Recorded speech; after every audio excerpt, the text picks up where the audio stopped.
London, economically and in terms of activity, has recovered completely from COVID. I don't think there's any hangover. People often talk about, has the city returned to normal? No, it hasn't, because it's never going to return to normal. I think what has occurred is processes which were already happening have been accelerated, and new ways of doing things have finally managed to batter their way through the thick heads of elderly senior business people, and that's largely around hybrid working.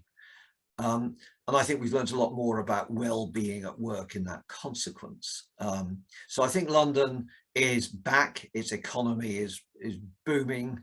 We've got the usual problem of the shortage of skilled labour and skills we need, but it is working in a very, very different way. And there are certain businesses, particularly in the hospitality sector, who are just having to accommodate to that.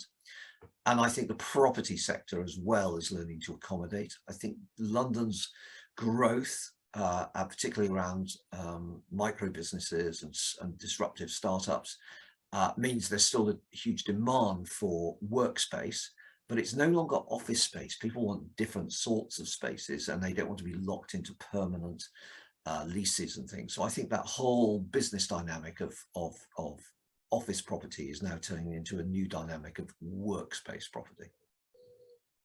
And the other thing is we're learning that people working from home is not necessarily a good idea for a lot of people.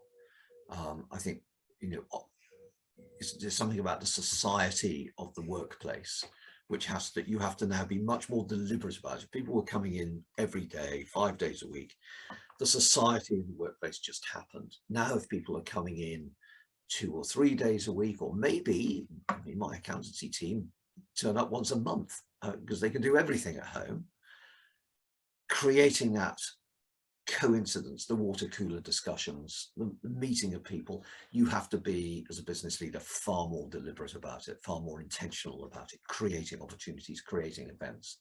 I think the less imaginative ones are just trying to force people to come back into the office every day. The more imaginative ones are saying, okay, what can we do around making these coming into the office quite a rich event, but also maximizing people's productivity from working at home.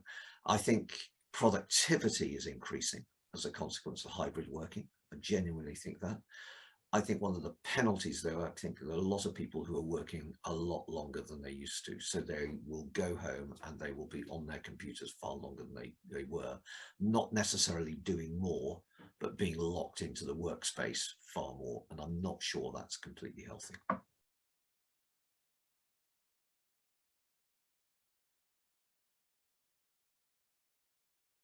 Well, I think the mood in London is just got to get on with it. We're facing external pressures. Inflation is largely driven by the consequences of the Russian invasion of Ukraine, also by energy prices, which of course is linked to the Russian invasion of Ukraine. Brexit is an event that has occurred, so we've just got to figure out how to make it work now. There's no alternative. We've just got to make it work. And the labour shortage is really one of the downstream consequences of Brexit. So it's nothing to do with Brexit, but it is this resistance to having immigration into the country in quite the free way we used to have has now got very deep consequences.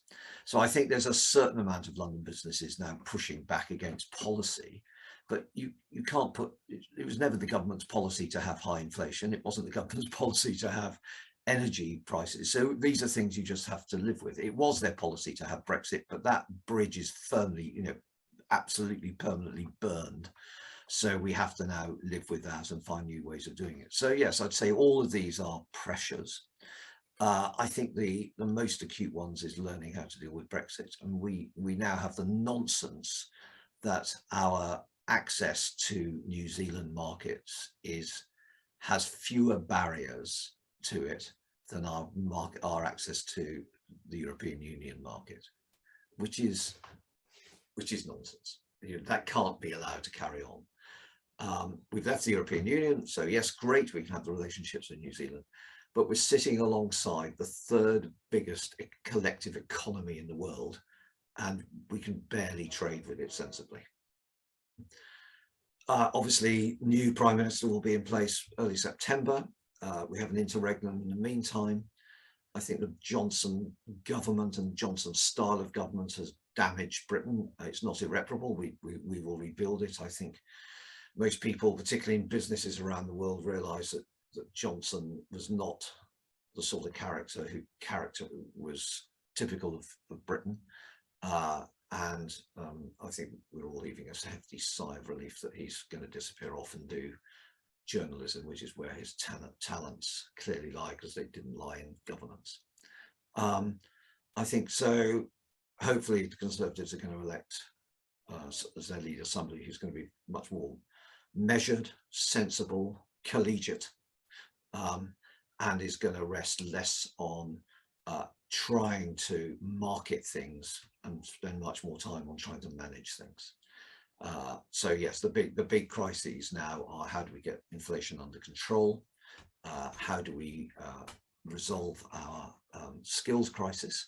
And that might be partly down to immigration, but it's also to do with people in Britain acquiring skills. We have very low unemployment, but I think we have a lot of people employed unproductively, and we need to increase that. So in the end, I think our big challenge, combining all those things, is going to be productivity. How do we improve our productivity? Britain has a very, very low level of productivity compared to the rest of the OECD. London is ahead of the rest of the UK in terms of productivity by about 25%, but that's no great shakes. And we're an extraordinarily dynamic, full spectrum economy city and doing very, very well. But we could be doing so much better if we were more productive.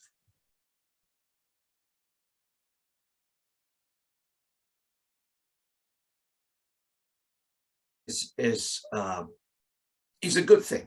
Let's face it, it is a very good thing. There are large parts of this country, and by that I mean large sections of communities in this country, who have been left behind.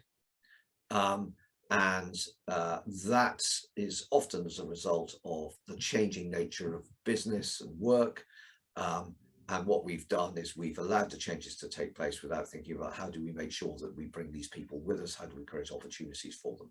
We just left it to the market, and I'm afraid the market in the 80s just didn't care about small pit towns in Yorkshire, where mining just ended.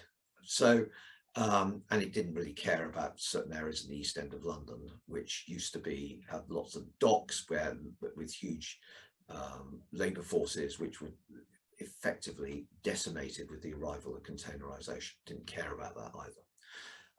So I think levelling up is important. For London, I think London as a community, we got the messaging wrong in the first place. We complained about it. We said, oh, this is all going to level down London rather than level up the rest of the world, the rest of the country. And this is pretending as though London is, the streets are paved with gold. We've got huge pockets of problems. Now, both of those are true. So we've seen, for instance, the Department of International Trade, its budget for London and the southeast of England has been at an 80% cut to it. So people like us in the London Chamber, we're just having to now really step into the plate alongside others to create a proper trade advisory system for London, which people in other countries like New Zealand can access.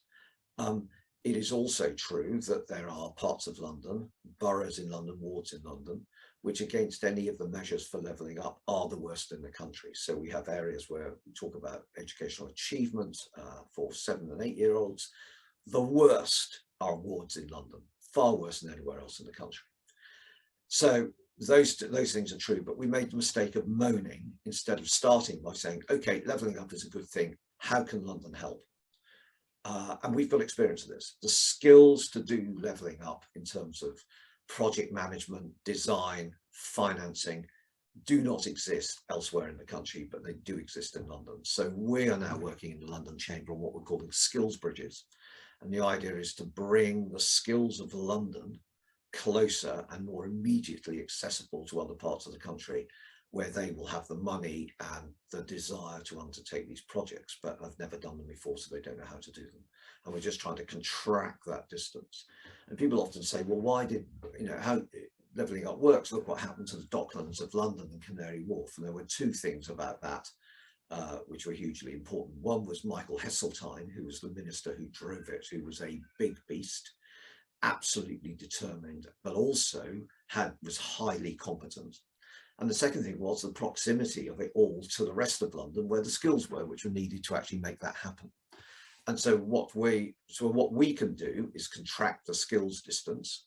What we need government to do is to make sure they find a Michael Heseltine person to lead the process politically, because it does need political leadership, and most of these levelling up areas are going to be in areas where the Conservative Party are not in charge. It's the Labour Party. And so it needs a sort of person like Heseltine who can cross that partisan bridge.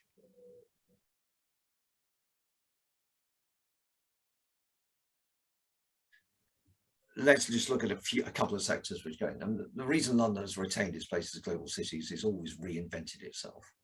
And I think one of the ways it's reinventing itself now is in two big new sectors which are emerging, which I think will probably exceed the GVA, the gross value added of the financial and professional services sector in the city.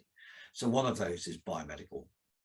The Euston Road area of London now, with University College Hospital, which is probably the largest research-based hospital in Europe, the Wellcome Foundation, which is alongside the National Institutes for Health in America, is the largest funder of biomedical research in the world, the Crick Institute, the Turing Institute, which is going up next to it, Google DeepMind.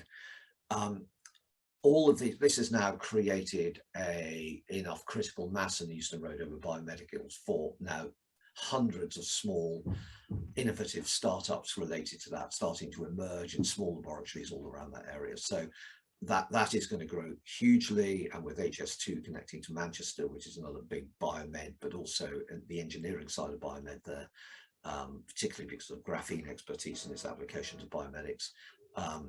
That's starting to create real opportunity. And the other is the creative industries. In the past 18 months, 5 new film studios have opened in London. Serious, as in not film studios as in a back room with a green screen, but proper spaces. And the investment that's going to Shepperton, one of the oldest ones at the moment, from both Netflix and Amazon Prime, means that by the time that's finished, it will be the second largest film studio in the world. So within that, we've also got Warner Brothers have established their European post-production facilities in Soho, and that means Soho now is again starting to brim with the whole post-production community, which is highly specialized small companies, and they love Soho because it's where they get the work from.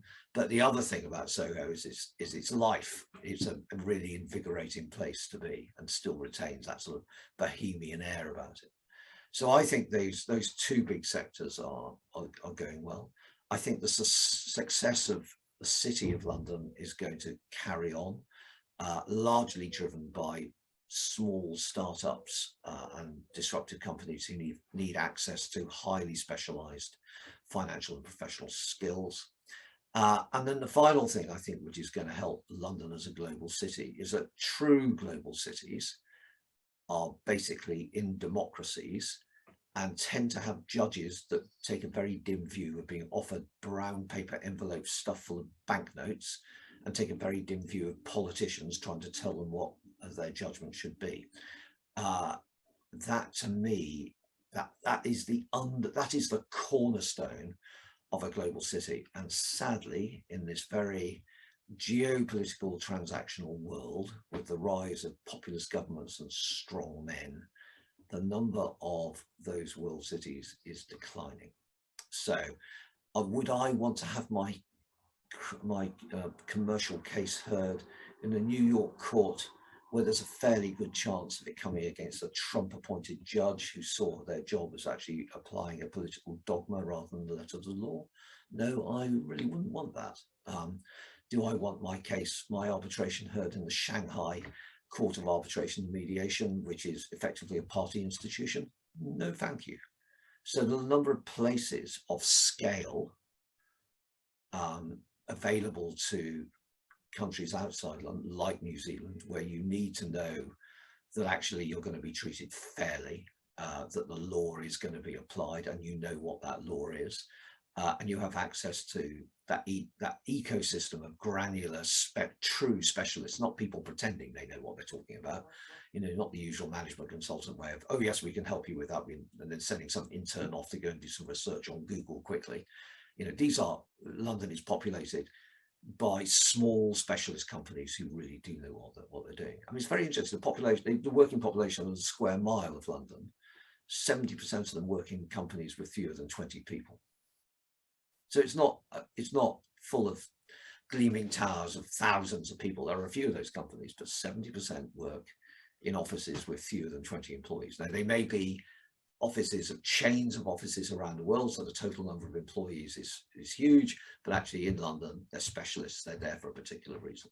So I think London it can't be complacent. It's got to get out there and sell itself. It's had a bit of a blow because of the removal of ready access to the European markets, but I think all that can be rebuilt.